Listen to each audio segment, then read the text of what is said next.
भगवान कहते हैं, तुम मेरे भक्त और मित्र हो। यह योग रहस्य अति उत्तम है। अर्जुन कहने लगे, आपका जन्म तो अभी हुआ है और सूर्य का जन्म बहुत दिनों पहले हुआ था। मैं ये किस प्रकार मानूं कि आपने सूर्य को यह बताया था। श्री कृष्ण भगवान बोले, हे अर्जुन, मेरे और तुम्हारे अनेक जन्म हो चुके हैं। मुझे वह याद है, तुम भूल गए हो। मैं जन्म से रहित अविनाशी संपूर्ण प्राणियों का स्वामी अपनी प्रकृति में स्थित हूँ, तथापि अपनी माया से जन्मता हूँ। हे भारत, जब जब धर्म की हानि होती है और अधर्म का प्राबल्य हो जाता है, तब तब ही मैं जन्म लेता हूँ। मैं साधुओं की रक्षा, पापियों का विनाश और धर्म की स्थापना के लिए प्रत्येक युग में जन्मता हूँ।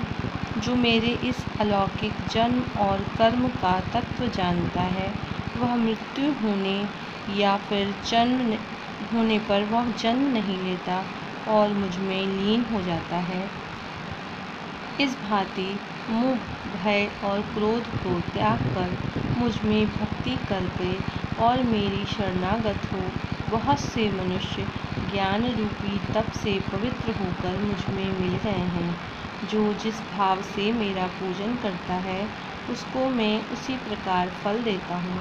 हे पार्थ, मनुष्य सब प्रकार से मेरे मार्ग का अनुसरण करते हैं, अतः वह चाहे जिसकी सेवा करें, वह मेरी ही सेवा है।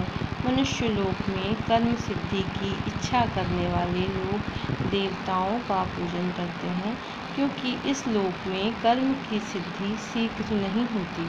मैंने चारों वर्णों की सृष्टि का कर्ता मैं ही हूँ, तथापि मुझे अकर्ता अविनाशी जानो। कर्म मुझको बद्ध नहीं कर सकते, तथापि कर्म फल में मेरी कामना नहीं है।